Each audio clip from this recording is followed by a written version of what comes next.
ago or so, I was walking in the hills, in the foothills of the Himalayas, near Dalhousie, and on the road there was a bunch of pine tree stubs that had been used to light a fire to tar the road. And there was this one piece that just caught my eye. I brought it home, and that's how this journey of wood carving began. It was fascinating because it was the process of taking a piece of wood and then allowing this wood to become something. And what was interesting was that there was a tendency, since I was making sort of human forms, for them to develop a sort of a tribal or a primitive kind of character. And these three pieces were done with teak, with sagwan, which is an Indian teak.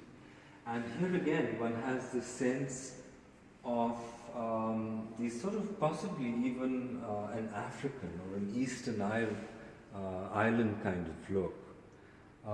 And these were works that all sort of started with the wood itself. The shape of the wood would lend itself to becoming something that was not very premeditated. Now here we have a piece of juniper, which is the last wood before the snow line in the Himalayas that I picked up in Chamba.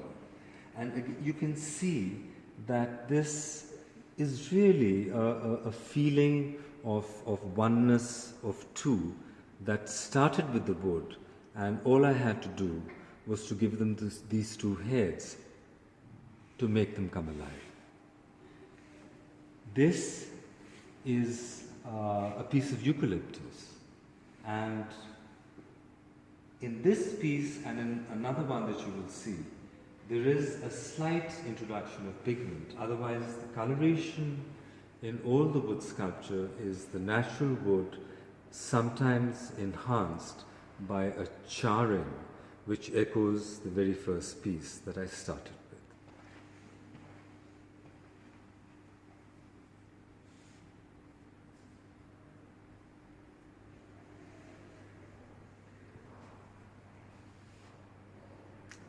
This is a piece of ivory coarse teak, and it's quite interesting where if the wood was not charred, as the head isn't, it sort of looks like ivory.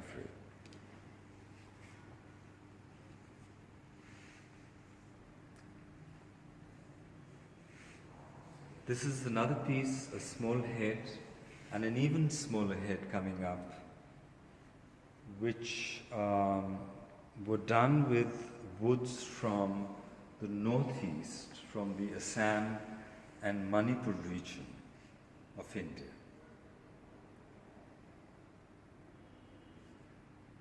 One of the hardest woods that I've worked with, this is kikar. It almost rings back like metal when you work with a chisel. A very hard, a very complex wood.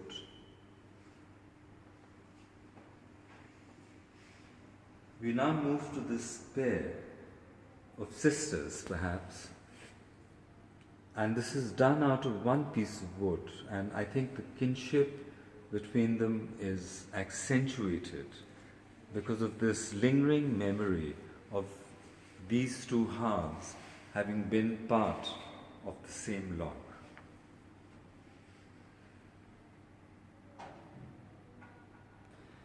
Now, these were carvings that were also done in wood, but I got tempted to try and see what would happen if I converted the wood into bronze, whether I could get the feeling of a chisel having run over almost the entire surface. And I did 5, this is the first, same series, now in bronze.